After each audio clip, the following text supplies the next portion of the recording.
Hello guys, this is Crypto Tutorial Channel at patuloy po na nag-update sa inyo ng mga balita about cryptocurrency. So guys, don't forget to subscribe, then click mo ang bell button para maging updated ka sa ating mga video tutorial. So ngayon guys, mag-download po tayo ng Pomo by Isbank para po Swiss Bank para po malagin po natin ang ating account at pwede po itong pang-verified ng ating PayPal para po ay magamit natin sa online shopping at online banking at siyempre guys magamit natin ang ating PayPal sa ating Terlos. So click lang natin din install at maghintay lang muna tayo habang ito po ay ating ini-install. So guys, installing na po at nagawa tayo dito ng account. Siyempre gamit tayo guys ng ating real name at saka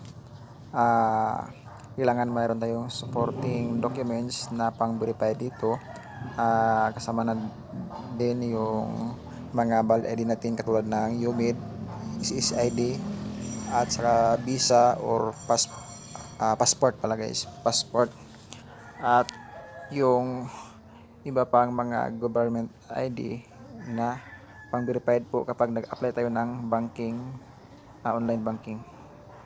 So hintayin muna natin kasi installing pa po at ipakita ko sa inyo paano tayo mag-fill up. So guys, click lang natin itong open at saka yan, click lang natin yan. Sundin mo lang guys para malaman nyo kung paano ito natin gagawin habang so click lang natin itong allow, then create your bank account.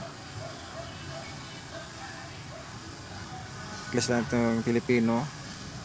Pause lang muna natin ito sandali kasi merong background music, baka maka-copyright po tayo.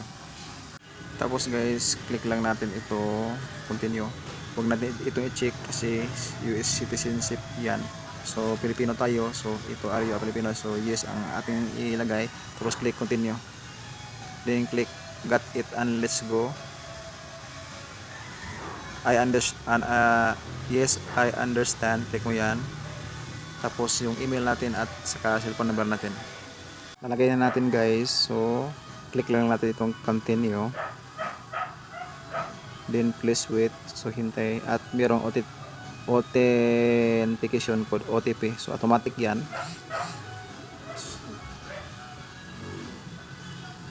Then pili tayo ng ating gamitin sa pag-verified. So driver's license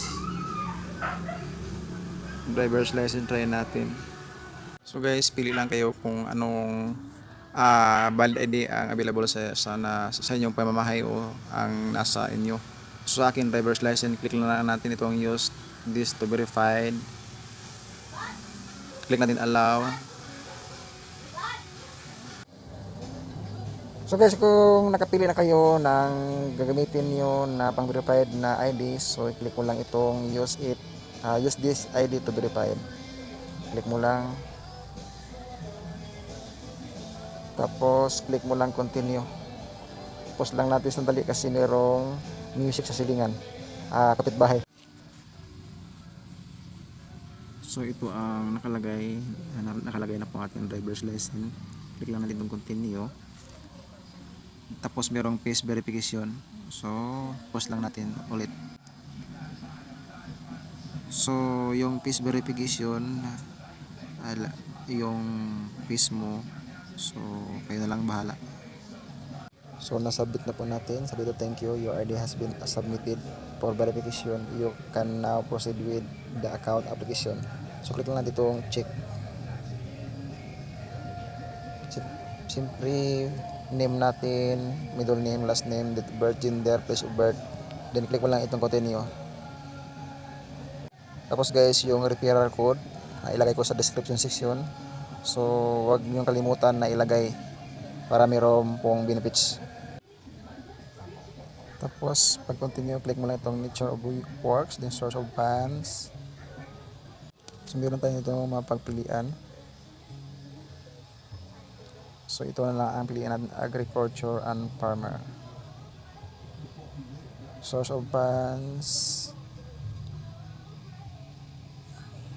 savings na lang natin ilagay. Then click natin itong continue.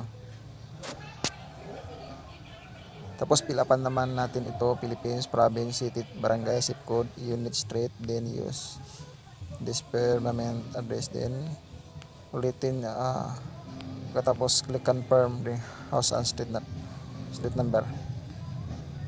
So ito guys, pilihan natin, ito ang aming lugar, Bigos. Barangay namin ay ito. Pagkatapos guys, click mo lang itong confirm address.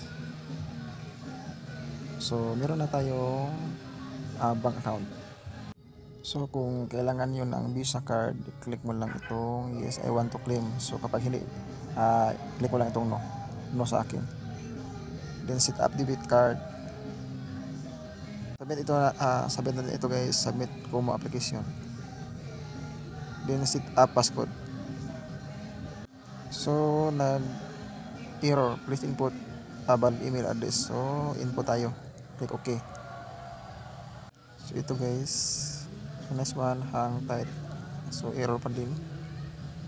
Try natin ulit. So try natin guys, ito present address, din set up debit card, then submit, pass, press. So dapat hindi paulit-ulit yung code natin.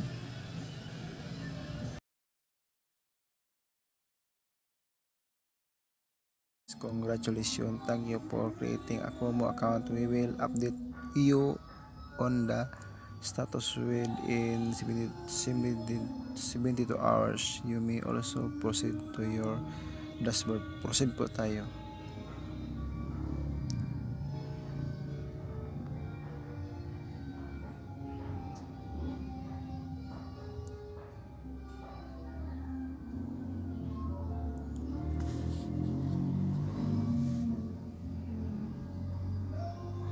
So sa mga wala pang Kumu account, so ilagay ko ang referral link sa description section para po ay makasimula na po kayo na mag-download.